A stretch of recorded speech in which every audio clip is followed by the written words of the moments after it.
Can you hear me now? You document the daily hardship of Palestinians in the West Bank. How, like, daily life on the ground has changed, or maybe worsened over the past 2 years? It's worsened considerably. All of the conditions that I describe in the book have gotten much, much more difficult for Palestinians in, of course, Gaza, but in East Jerusalem and the West Bank as well. And to just give you one statistic, the travel times that used to be 30 minutes can take hours now. The number of restrictions on movement have severely increased. You have new gates that are put in front of almost every Palestinian village that didn't have them previously. Many villages did have them, so the army can just send a soldier and shut down, and because most of them have only 1 or 2 exits. The number of Palestinians who've been arrested, the number of Palestinians who've been killed, the number of Palestinians who come out of jail looking unrecognizable to their families because the conditions in the prisons have gotten so much worse, and these people are coming out looking like survivors of concentration camps. The amount of land confiscation that's taking place, the amount of settler violence, the number of Palestinian small herding communities that have been wiped off the map entirely, that just no longer exist. All of these things are happening at a rate that we have not seen in a very long time. They're all processes that existed before, but they're much, much more intense right now. Okay, I see. So a couple of answers to my second question, which is like, we've seen a growing reference to the Gazification of the West Bank. Like, from your perspective, to what extent is this happening? So is like the West Bank turning into the new Gaza? Yes. For many years, people talked about this phrase, the Gazification of the West Bank. And what did they mean by that? What they meant is that what you had, the model for Israel and Gaza was to control from the inside, to put up fences and walls and attack from the air, to do periodic raids inside the territory, but basically to trap Palestinians into a walled enclave with periodic attacks and total control over their movement in and or out of the enclave.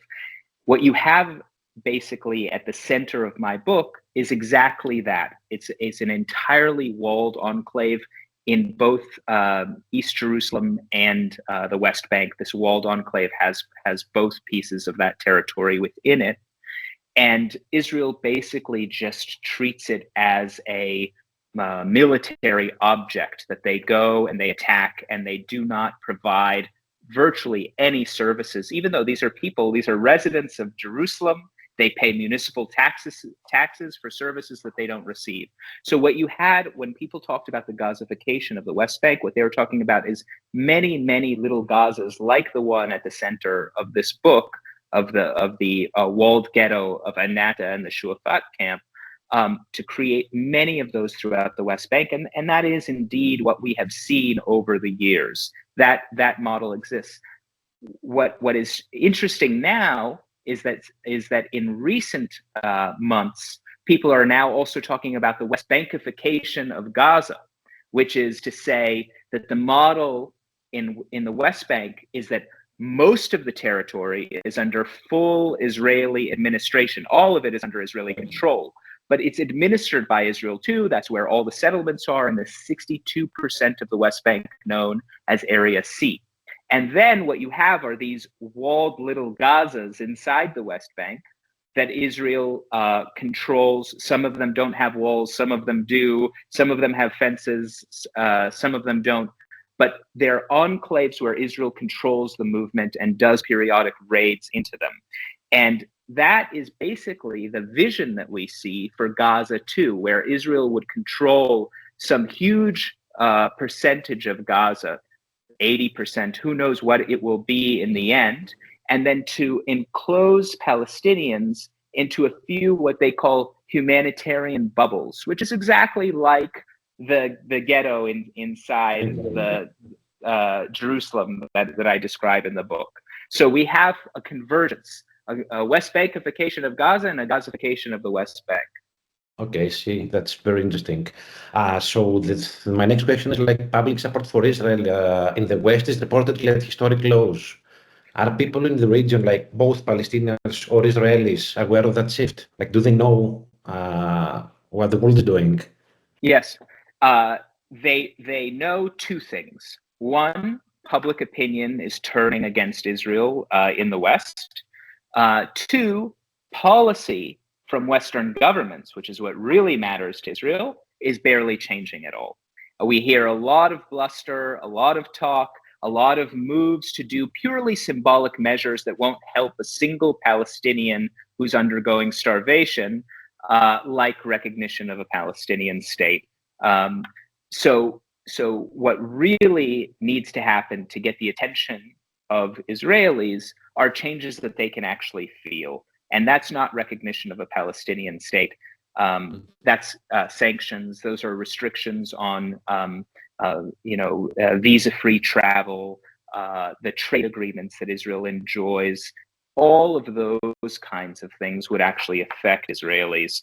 And we're very far away from seeing that. If we look at Europe, what is the most basic step for a European government to take that we talked about years ago, long before this genocide, is to simply ban the products of the settlements, to ban products made on stolen land that the EU itself, its own laws say it should not recognize as part of Israel. And we've seen the tiniest little baby steps toward that. We don't have an EU-wide ban on settlement products. We likely won't even have one because of the opposition of powerful states in the EU. And when we look at even individual states within the EU, who has done it so far? Ireland was the first one just in the last couple of months ago. Mm-hmm. That's also connected to my previous question. So, as a resident of Jerusalem, you've seen like many things, I guess, over the past 2 years. How would you describe the current public sentiment in Israel regarding the government's actions in Gaza?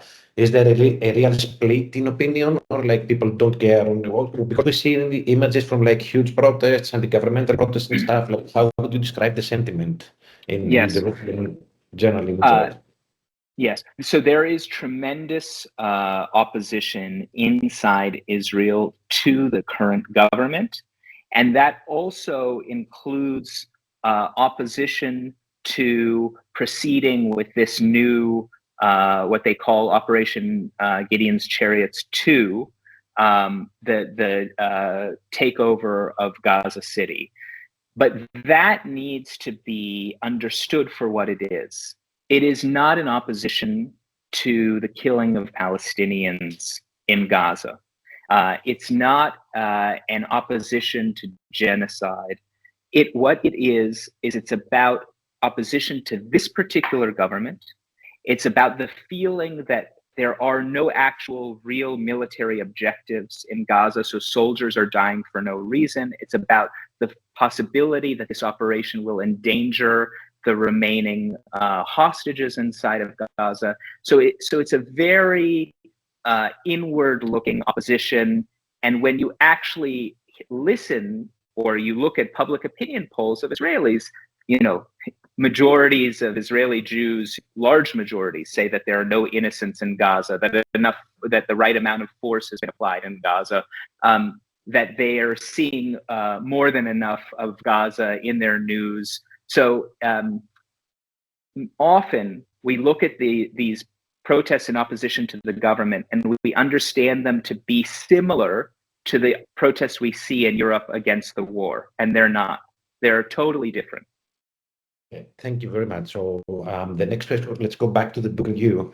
Like as a Jewish American yourself, did your identity ever complicate your ability to connect with Palestinians during reporting? It didn't. And I think that is because Palestinians in general are very used to dealing with international reporters, with journalists, and they know that many of the people who cover this issue are Jews, and they are basically look at a person's politics and what do they actually believe, what are they writing, what do they say, and they're not there's no obstacle to overcome when you tell a Palestinian that you're Jewish. If you tell a Palestinian that you're Israeli, even there, there's tremendous openness, and the degree to which Palestinians are willing to make those kinds of distinctions, it's extraordinary. It's not something I imagine I would myself would do if I were under occupation. I see. So now about the people that are featured in your book, how are they? I mean, are they still alive? Are there any of them in prison? Do you stay in touch with any of them? Still, Yes. what's their condition? I stay in touch, in close touch with Ábed in particular, and see him frequently. And if you just look at his story, he has relatives who have been killed since October 7th.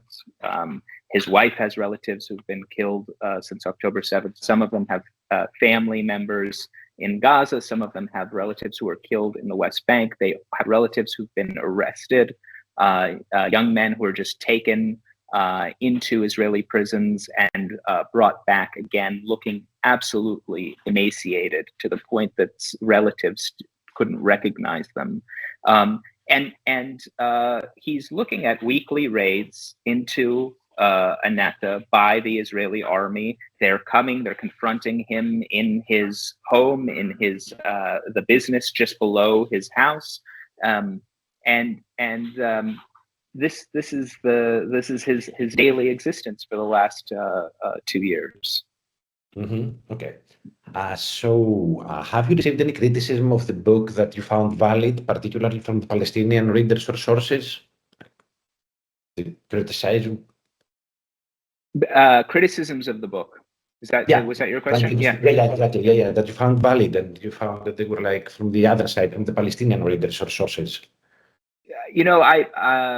I have encountered very few criticisms from Palestinian readers. I've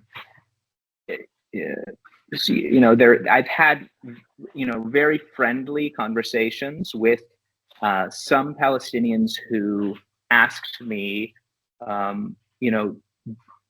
do you think that it was the right choice to show things like Ábed having more than one wife? Yeah. And Ábed never raised that, and other people around him and most Palestinians I know don't raise it, because for them, there's nothing wrong with it. There's nothing unnatural about it. And why is it something that I should hide? It was really Palestinians in the West who would say that to me, who are aware of, Western biases and stereotypes, and does this play into them?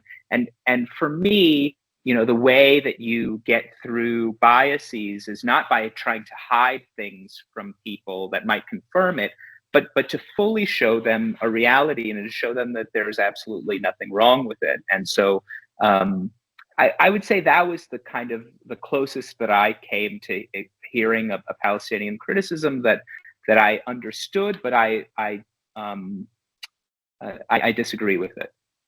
Okay, I see. I mean, totally makes sense. That was also my question, like reading the three wives story, the first chapter of your book, which is super interesting. And I mean, it's something common and something accepted, I guess, in the Palestinian community. I guess you had like lots of backlash from Israeli readers, I guess, right? How do you feel about that? Do you feel like you're in danger or something? So I'd say that the major backlash that I will face from Israeli readers is yet to come, because the Hebrew translation of the book hasn't yet been published, and it will be soon. And so far, actually, I've just had one review of the book in the Hebrew press, and it was one of the most insightful reviews that the book has received. But I definitely expect there to be a lot of hostility from Israelis, and I think that one criticism that I got in an Israeli newspaper was somebody who was interviewing me early on, right when the book came out, and he said to me, "Well, you're saying that Israel deliberately killed those children. That Israel left those children on that bus with the intention of having them burned to death. And I said to him, actually, that's not what the book is saying. The book is saying that there's a system in place that guaranteed the outcome that we saw, a system of total neglect of Palestinian life, and a system in which all of the emergency services and the security forces are there for the protection of Jews, for the care of Jews, for the protection of Jewish settlements. And that system and that order of priorities is what led to every single development that we saw that in that morning and led to the deaths of these children. But that's very different than saying, an Israeli army commander looked at this burning bus and instructed forces not to come and help. Okay, thank you very much. And my last question, and the $1 million question, is that do you believe that there is a realistic end inside of the conflict? And if so, what that would look like? Sorry. There is a distinction that I think we have to make between an end of occupation and an end of the conflict. And even the end of the occupation is something that I don't foresee in my own lifetime. But the end of the conflict is something even more ambitious. The end of the conflict would require an Israeli recognition of the ethnic cleansing of Palestinians in 1948, the immorality of creating an exclusively Jewish state in Palestine when Jews were a tiny minority of the population at the time of the first Zionist settlement here. They were 3 to 5% of the population. So an Israeli acknowledgement of wrongdoing, that not they did wrong and we did wrong and some kind of even-handed thing. No, that this actual project was immoral, it was unjust. And from there, then you can come and approach Palestinians and say, I'm coming to you acknowledging wrongdoing. And I also, from that position of acknowledgement, want to say that whatever we're going to arrange politically in this place is going to be based on the principle of equality. Meaning there cannot be any kind of system here that says Jews have a right to come back to this place after 2,000 plus years, and Palestinians can't come back to their homes after 30 or 70 or 80 years. So that is something that, it's very hard for me to imagine happening even in the very distant future. But I think that is actually what is necessary for there to be a real end of this conflict. Okay, so that was it.